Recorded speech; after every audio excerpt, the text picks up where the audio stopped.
Assam commercial কনষ্ট্ৰাকশ্যনৰ সকলো কৰ্মকৰ্তাক মোৰ নমস্কাৰ। মই আজি এই ভিডিঅ'ৰ জৰিয়তে সকলোকে বুজাবলৈ গৈ আছোঁ যে আমি ইয়াতে কেনেধৰণে ইনকাম পাওঁ। ইয়াতে আমাৰ আমি সাধাৰণ ভাষাত কওঁ চলাৰ কাম কৰি আছোঁ বুলি বা চলাৰ প্ৰজেক্ট কৰি আছোঁ বুলি ন।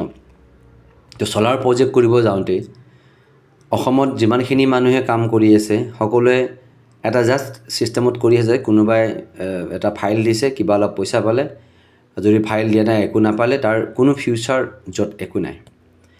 একমাত্ৰ আসাম কমাৰ্চিয়েল কনষ্ট্ৰাকশ্যনে এটা এনেকুৱা ফিউচাৰ প্লেন বনাইছে য'ত মানে সকলো ব্যক্তিয়ে ইয়াত আহি পেলাই ধুনীয়াকৈ এটা নিজৰ প্লেটফৰ্ম, ধুনীয়া এটা নিজৰ কেৰিয়াৰ বনাব পাৰে আৰু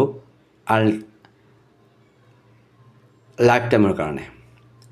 কেনেকৈ পাব সেইখিনি ধুনীয়াকৈ বুজাই দিয়া হৈছে, বুজি ল'ব। আৰু সময় সাপেক্ষে হয়তো আমাৰ সলনি হ'ব পাৰে। সলনি হ'ব মানে উন্নতি হ'ব।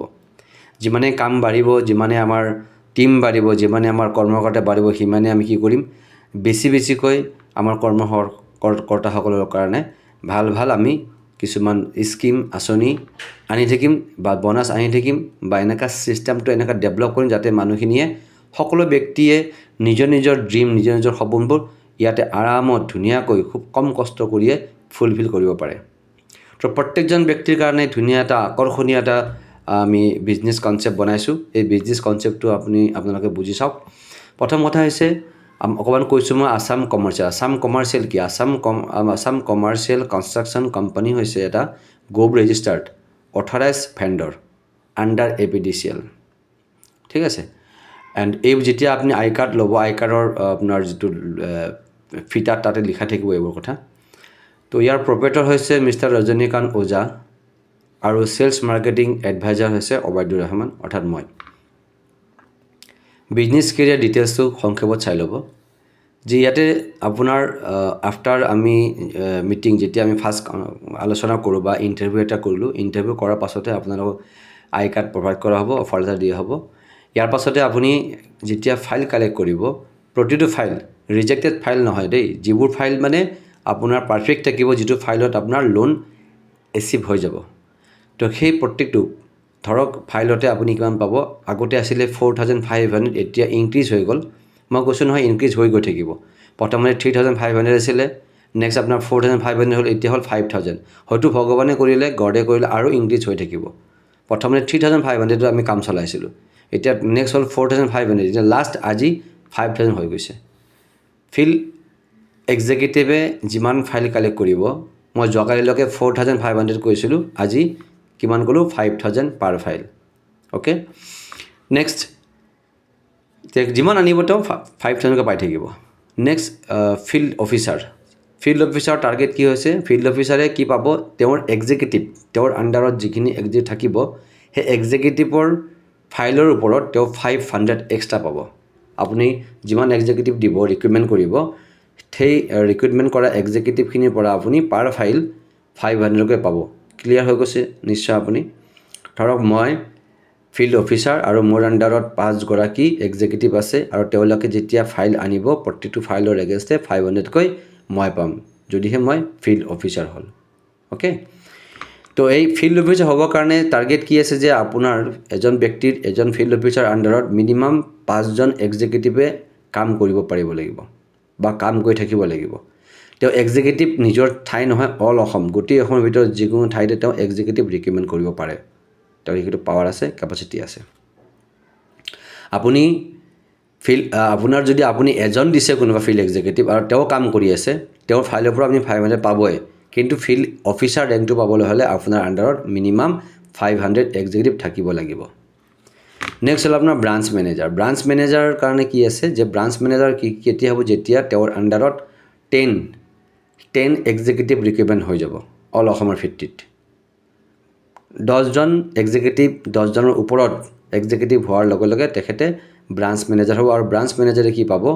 এক্সিকিউটিভৰ ফাইলৰ পৰা 1,000। ঠিক আছে। এতিয়া এই ব্ৰাঞ্চ মেনেজাৰে ব্ৰাঞ্চ পাব, ব্ৰাঞ্চত তেওঁ কি থাকিব? তেওঁৰ টোটেলি ফাৰ্নিচাৰ থাকিব, অফিচ পাব, ফাৰ্নিচাৰ, অফিচ, চব এক্সপেণ্ডিচাৰ আমাৰ কোম্পানীৰ হ'ব। ব্ৰাঞ্চ মেনেজাৰ নাথাকিব এইটো। আৰু সেই ব্ৰাঞ্চত আমাৰ ট্ৰেইনিং, মিটিংছ এইবোৰ হ'ব, মাজে মাজে চেমিনাৰ এইবিলাক হ'ব। তো এইবোৰ হৈ থাকিব, এইবোৰ ইন ফিউচাৰ আমি ইনফৰ্ম কৰি থাকিম, আপোনালোকক জনাই থাকিম। এতিয়া আহিছোঁ in short award reward for field executive, কাৰণ যিহেতু আমাৰ ফিল্ড এক্সিকিউটিভখিনি মেইন, তেওঁলোকে বেছিকৈ মেহনত কৰিব ফিল্ডত, গতিকে তেওঁলোকৰ কাৰণে কি এৱাৰ্ড ৰিৱাৰ্ড দিয়া হৈছে।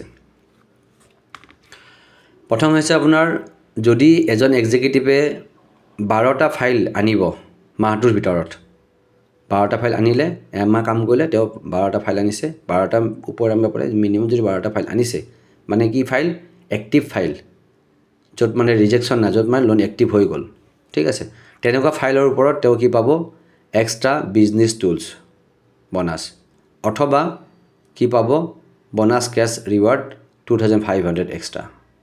তেওঁ যিটো পাইছে পাবই 5000কৈ, আৰু 12জন হোৱাৰ লগে লগে 12টা ফাইল অনাৰ লগে লগে তেখেতে 2500 টকা, অৰ্থাৎ এটা কি পাব, বিজনেছ টুলছ পাব।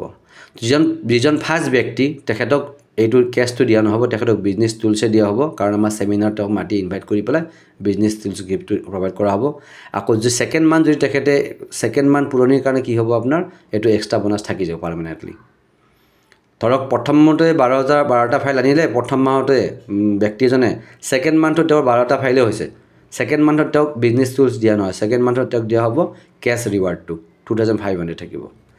নেক্সট আছে আপোনাৰ 25টা ফাইল যদি এটা মাহত আনিব, নতুনেই হওক পুৰণিয়েই হওক, তেখেতৰ কাৰণে আছে আমাৰ কি, এটা শ্বুট লেংথ অথবা এটা ৰিচ ৱাটচ, আৰু নহ'লে তেখেতে কি ল'ব পাৰে, কেছ ল'ব পাৰে 5000। নতুন ব্যক্তিৰ কাৰণে আমি গিফ্টটোৱে দিম, শ্বুট লেংথ অথবা ৰিচ ৱাটচ, যিটো যোনে বিচাৰিব। কিন্তু ছেকেণ্ড টাইম যদি তেখেতে একেই এচিভ কৰিব, 25 ফাইলে আনিব, একেটাই যদি তেখেতৰ থাকি যায়, তেতিয়াহ'লে তেখেতে কি পাব, নেক্সট টাইমৰ পৰা কেছটো পাব, কেছ বনাছ, যাতে তেখেতৰ অকণমান এক্সট্ৰা পইচা হাতত আহি যায় ঘূৰা ফুৰাৰ কাৰণে। নেক্সট আহি গ'ল আপোনাৰ 50 ফাইলছ। যদি আপুনি এটা মাহত 50 ফাইলছ আনিব পাৰে, 50 ফাইলছ আনিলে তেতিয়া কি হ'ব, আপোনাৰ কেছ যদি বিচাৰে আপুনি কেছ পাব 10,000 বনাছ, আৰু আপোনাৰ অথবা মোবাইল ফোন এটা, যিটো বিচাৰিব আপুনি সেইটোৱে পাব। নেক্সট যদি আপোনাৰ 75 ফাইল আহে এটা মাহত, তেতিয়াহ'লে আপুনি LED টিভি এটা, আৰু নহ'লে আপুনি কেছ ল'ব পাৰিব কিমান, 15,000 পাৰ ফাইলটো, যি পাই আছে আপুনি, এইবিলাকৰ এক্সট্ৰা ৰিৱাৰ্ড এৱাৰ্ড।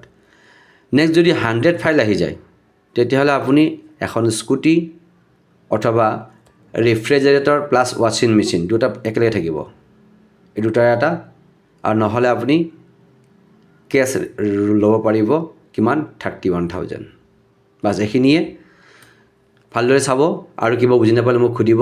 লগতে এটা কথা কৈছোঁ, সঠিক কাম কৰক, আৰু নিজৰ ফিল্ডখন, মাৰ্কেটিং এৰিয়াখন ভালকৈ ৰাখক, যাতে আপুনি সেই ফিল্ড মাৰ্কেটিং এৰিয়াৰ পৰা আপুনি আজীৱন ভাল উপাৰ্জন কৰি থাকিব পাৰে। কাৰণ আমাৰ আছাম কমাৰ্চিয়েল কনষ্ট্ৰাকশ্যনে অকল চলাৰ পেনেলৰে কাম নকৰে, আৰু বহুত আমাৰ প্ৰজেক্ট আছে, ইভেন আমাৰ টাৱাৰৰ প্ৰজেক্টটো আছে। গতিকে যিখিনি ব্যক্তি আমাৰ লগত জড়িত হৈ থাকিব permanently as a branch manager হৈ পেলাই, তেখেতে বহুত প্ৰজেক্ট তেখেতৰ এৰিয়াত ল'ব পাৰিব, এইটোৱে নহয়।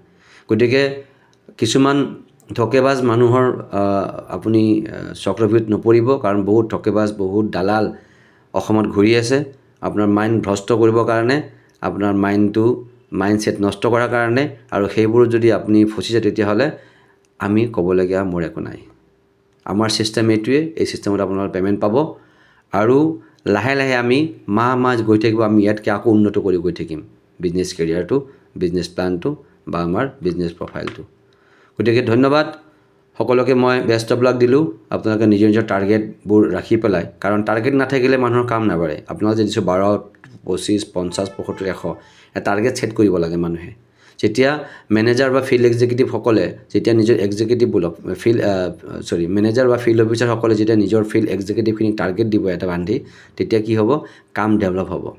কোনোবা যদি ধৰক 25টা টাৰ্গেট লৈছিলে, 12টা হ'লেও হ'ব, 50টা টাৰ্গেট লৈছিলে 25টা হ'ব, 75 লৈছিলে 50 হ'ব, 100 লৈছিলে তেওঁ 75টো হ'বই। টাৰ্গেট নহ'লে মাৰ্কেটিং ছেক্টৰৰ কাম আগনাবাঢ়ে। টাৰ্গেট বান্ধি দিছোঁ, এই টাৰ্গেট মতে আপোনালোকে কাম কৰক। আৰু আমি অহা মাহৰ পৰা আমি প্ৰত্যেক মাহে চেমিনাৰ এৰেঞ্জ কৰিম, আমাৰ গুৱাহাটীত হওক বা আপোনালোকৰ নিজৰ এৰিয়াতে হওক কৰিম, আৰু সেই চেমিনাৰত আপোনালোকৰ ৰিৱাৰ্ড এৱাৰ্ডবোৰ সন্মান সহকাৰে দিয়া হ'ব। ধন্যবাদ। জয় অসম।